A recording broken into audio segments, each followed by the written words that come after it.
We learn about history so that we don't repeat it. But what about the history of science and the roles it's played in so many world-altering events?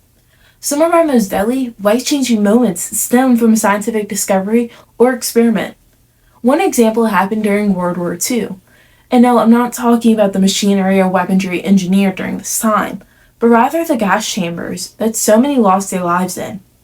You see, the work of a Jewish German chemist named Fritz Arber was used to discover Zyklon B, a highly poisonous, colorless liquid.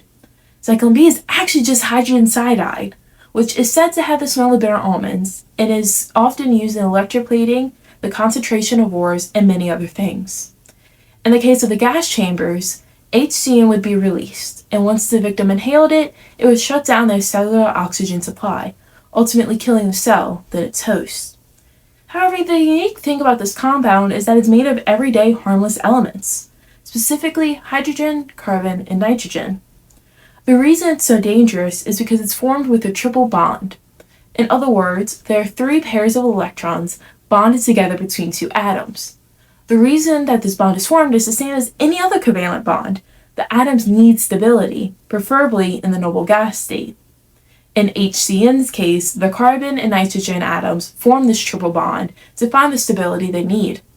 Another danger presented by this compound's bond is due to the fact that this bond is the strongest in chemistry. It takes a large amount of energy to break.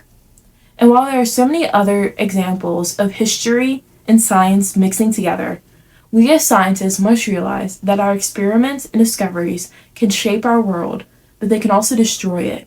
So we must take accountability and precautions when it comes to our discoveries, as we don't want to repeat history.